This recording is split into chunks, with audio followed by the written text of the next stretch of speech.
Signs in the sun, moon, and stars. Back for part 2, the Alpha Omega Taurus Stargate breakdown of Wayne Herschel. Forgive me, family, I am having problems with this phone also.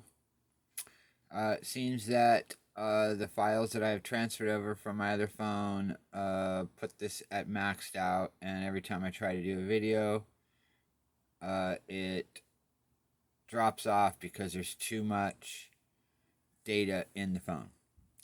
So I'm not very tech savvy when it comes to this stuff, so I'm going to need to get some help. And hopefully we'll be able to just do these in short sections.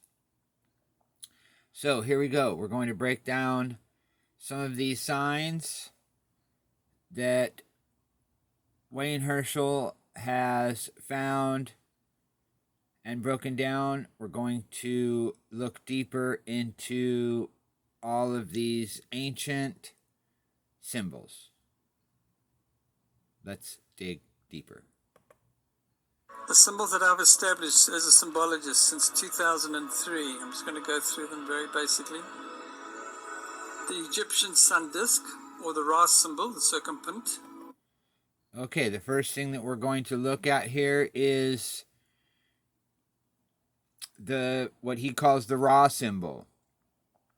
And this, what he's saying, is the sun and a sun-like star. But what I'm going to present to you is that this is the sign of the eclipse.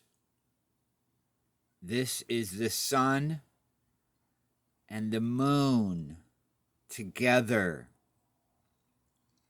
And in ancient times, this eclipse was looked at as a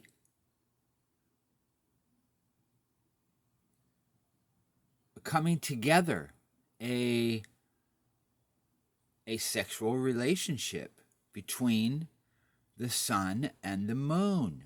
Now remember, in Mazzaroth, the sun is the bridegroom and the moon is the bride. So this makes perfect sense. It's not something that is evil or bad. This, in ancient times, was looked at as the sun and the moon coming together, and we can see this in this sign. And this is why we have the obelisk monuments. What they're projecting and what they're showing to us is not necessarily evil. It depends on how you view it. And these things are showing us star maps, and they're showing us star alignments. So let's look into his next breakdown. Is a sun-like star. So it also will include our sun. As a monument on the ground would be represented with an obelisk. That is the symbol for just a star on its own. Okay, so here's where Wayne Herschel has not done enough homework to understand what he's seeing. This five-pointed star is a well-known, for anybody who studies ancient signs, this is a well-known sign for Venus. Anybody can go and look at the Venus pentagram, and they will understand that what we're seeing here is the Venus flower of life, the five-pointed 19-year journey of Venus. It's 19 years. Of course, on the ground, the pyramids I've found in Egypt represent a full star map, where the circumpoint is the X that marks the spot, that obelisk, amongst 50 pyramids. That'll be another lecture. This symbol here with a sickle-shaped crescent is very unique. It's an exoplanet. And again, he's saying that this is an exoplanet, and he's missing that what we're seeing here is the sign for the moon. And in the ancient world, this was always the sign for the moon, this crescent. A world associated with these sun-like stars. The bullhorns, the T symbol, the tau, and this A alpha symbol are all origins from Taurus. Scholars will say this is representation originally from a bull, but doesn't explain why. It's all worshipping the area of Taurus, the cosmic bull in the sky. Now, if we look at the ancient Egypt and the ancient Babylonian times, we actually can look at their geology, and we can look at their monuments, and we can look at their what they did with their land and what they did with their monuments, and we can see this depicted in the ancient world.